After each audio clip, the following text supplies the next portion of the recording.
महोदया, इस विधेयक में कई जगह जेल की सजा हटाकर केवल जुर्माना कर दिया गया है। और मैं जब ये पढ़ रहा था तो ये भगत सिंह जी की जेल डायरी भी मुझे आज मैं 2 दिन से इस पर कोशिश कर रहा था कि इसको जानूं। जेल जब कोई अपराध करता है तो उसको जेल का डर होता है और ये डर खत्म हो जाएगा पैसे वालों के, तो फिर वो जम के अपराध करेंगे, ऐसा मेरा मानना है। सभापति जी, भारत की टॉप 500 कंपनियों का कुल टर्नओवर लाखों करोड़ रुपए में, ऐसे में कुछ लाख या कुछ करोड़ का जुर्माना उनके लिए सजा नहीं बल्कि कास्ट ऑफ डूइंग बिजनेस बन जाता है। महोदया, हमारे देश में असमानता लगातार बढ़ रही है। ऑक्सफाम की रिपोर्ट के अनुसार भारत की टॉप 1% आबादी के पास देश के लगभग 40% संपत्ति है, जबकि नीचे के 50% के पास बहुत ही सीमित संसाधन है। ऐसे में यदि सजा केवल जुर्माना रह जाए तो गरीब के लिए यह सजा होगी, अमीर के लिए सुविधा बन जाएगी।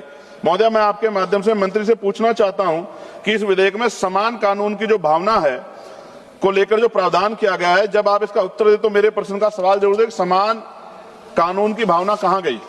महोदय, जिन कानूनों में संशोधन किया जा रहा है उनमें कई ऐसे हैं जो सीधे तौर पे पर्यावरण और श्रमिकों के अधिकारों से जुड़े हुए हैं। भारत में हर साल लगभग 16 लाख से अधिक लोगों की मृत्यु वायु प्रदूषण से जुड़ी बताई जाती है।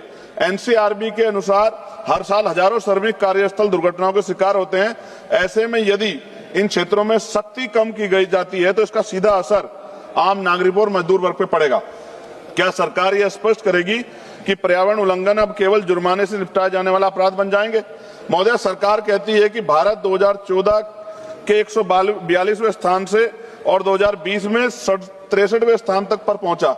यह उपलब्धि अच्छी है, लेकिन क्या है सवाल, क्या हम ये ईज ऑफ डूइंग बिजनेस के नाम पर ईज ऑफ जस्टिस को कमजोर कर रहे हैं? क्योंकि अगर न्याय कमजोर होगा तो निवेश का माहौल अंततः प्रभावित होगा। महोदय, अदालत पर बोझ कम करने की बात की जाए, लेकिन सच्चाई है कि भारत में प्रति 10 लाख आबादी पर केवल 21 जज है, जबकि कई विकसित देशों में यह संख्या 50 से 100 के बीच है।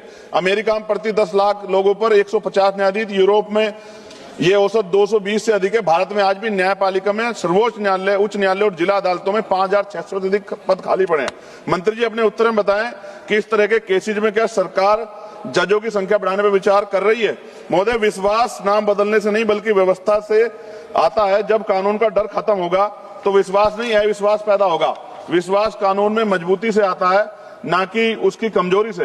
महोदय, मैं माननीय मंत्री से अपने जवाब में वो बताएं मुझे, क्या सरकार ने कोई अध्ययन किया है कि इस विधेयक के बाद नियम उल्लंघन बढ़ेंगे या नहीं? क्या बड़े कॉर्पोरेट के लिए जुर्माना कास्ट ऑफ बिजनेस बन जाने का खतरा नहीं है? क्या सरकार ये गारंटी देती है कि पर्यावरण और श्रमिक कानूनों में सख्ती कम नहीं होगी? महोदया, विपक्ष केवल आलोचना नहीं करता, मेरे को सुझाव भी है, समाधान भी है।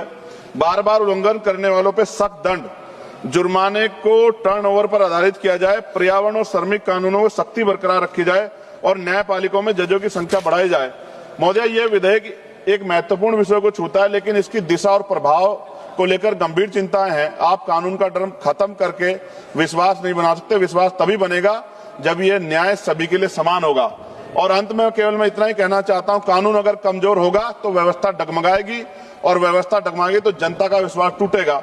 मैं इस विधेयक का विरोध करता हूं, लेकिन मंत्री जी को मैं ये कहना चाहता हूं, अगर वो हमारे सुझाव पे काम करेंगे तो ये अंत, जैसे बाबा साहब ने कहा था कि संविधान कितना भी अच्छा क्यों ना हो, चलाने वाले हाथ अच्छे नहीं होंगे, उनकी नीयत अच्छी नहीं होगी, उनकी नीति अच्छी नहीं होगी, तो अंततः संविधान बुरा साबित होगा। और संविधान कितना भी अच्छा, कितना कैसा भी क्यों ना हो, अगर चलाने वाले हाथ अच्छे होंगे, उनकी नीति अच्छी होगी, उनकी नीयत अच्छी होगी, तो अंततः संविधान अच्छा साबित होगा। अगर सुझाव को माना जाएगा तो इसका प्रभाव जनता के मन में आवश्यक रूप से इस बात के साथ जाएगा कि उनका हित जो है, कानून की जो समान कानून की भावना वो खत्म नहीं होगी। लेकिन अभी जो अमीरों को जिस तरह छूट दी जा रही है, तो बड़े बड़े जो कॉर्पोरेट सेक्टर हैं वो तो अगर उनके यहाँ कोई इस तरह की अपराध हो भी जाएगा तो उनको तो कोई फर्क ही नहीं पड़ेगा। तो इससे क्या कानून, मजदूरों के अधिकार, गरीबों के अधिकार बच पाएंगे? अब जैसे हमारे सम्मान साथी कह रहे थे सभापति महोदय की जो ड्रग्स है, नकली जो दवाइयां, मैं खत्म करूंगा सभापति जी, जो नकली दवाइयां हैं आप महसूस करके देखिए, सिर्फ चंद पैसों के लिए मिलावट हो रही है, जहर बेचा जा रहा है चंद पैसों के लिए, सिर्फ अपना व्यापार बढ़ाने के लिए। क्या इससे गरीबों की जिंदगी खतरा नहीं होगा? क्या सरकार इस तरफ सोच रही है? तो मेरा आपसे आग्रह है कि सरकार इस पर सोचे, और आपने मुझे अवसर दिया। धन्यवाद। जय भीम, जय भारत।